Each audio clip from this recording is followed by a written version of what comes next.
Hello friends, আসসালামু আলাইকুম, welcome to my channel.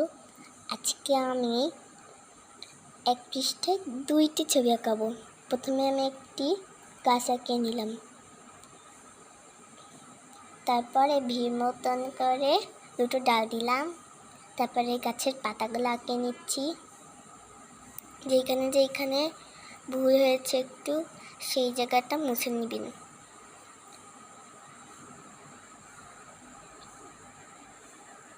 চেষ্টা করবেন যেন গাছটা সুন্দর হয়।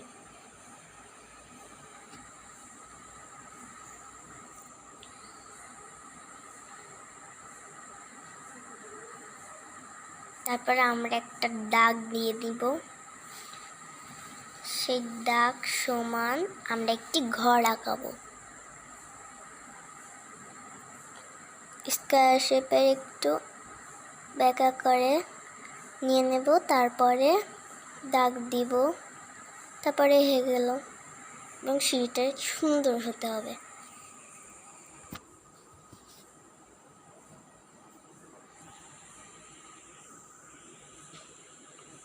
তারপরে আমরা কলা গাছ আঁকিয়ে নেব। দেখতেই পাচ্ছেন কলা গাছের পাতাগুলো কিন্তু সুন্দর হচ্ছে। সুন্দর করার চেষ্টা করবেন। খুব সহজে একটি দৃশ্য আঁকাচ্ছি, এতে পেজও বেঁচে যাবে।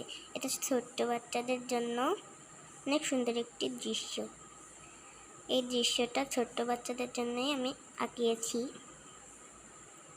যাতে তারা সুন্দরভাবে শিখতে পারে।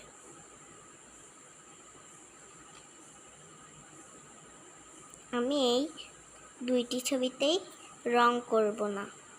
ছোট্ট বাচ্চাদের নিজের ইচ্ছা মতো রং করবেন, কিন্তু একটু বলে দিতে হবে যে কোথায় কি রং হবে। তারপরে আমি আম আঁকাচ্ছি।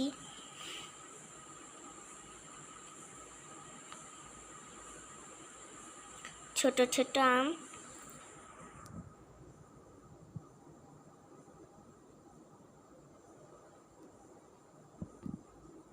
আমটা একটু হালকা এসের মতন আঁকাবেন, তারপরে গোল করে দিয়ে দিতে হবে, তারপরে উপরে বুটা দিতে হবে, তাহলেই হয়ে যাবে।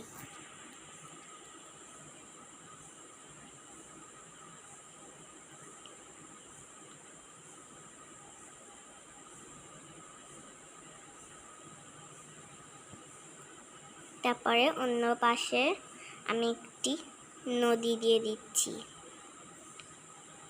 নদীটার পাড় একটু আমি গাঢ় করে দেব।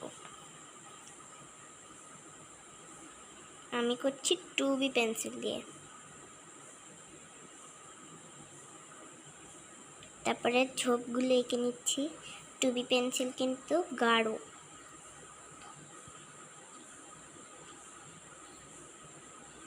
তারপরে একটি নৌকা আঁকাচ্ছি।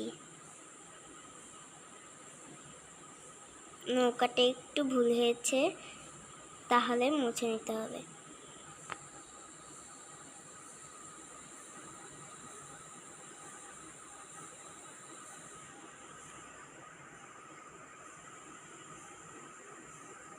তারপরে গোল মতন একটু বেঁকা করে দাগ নিয়ে দিলাম, তারপর মাঝখান থেকে আরেকটা দাগ দিলাম।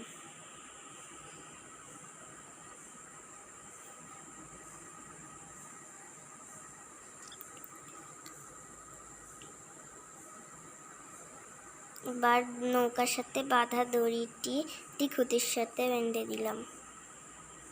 তারপরে কয়েকটি পাখি দিয়ে দিলাম।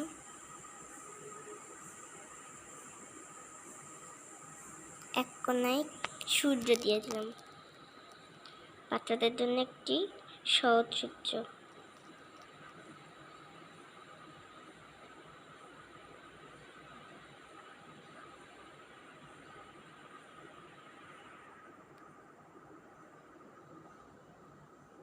কিন্তু চাইলে গোল সূর্যও দেওয়া যেতে পারে, এটা কিন্তু আরো সহজ।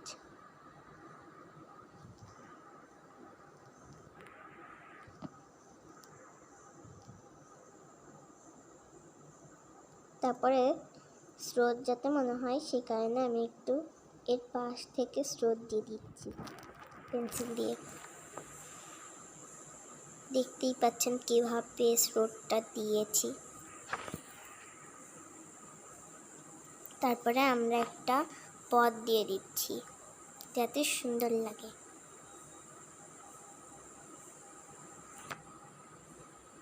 তারপরে ঘাস দিয়ে দিচ্ছি।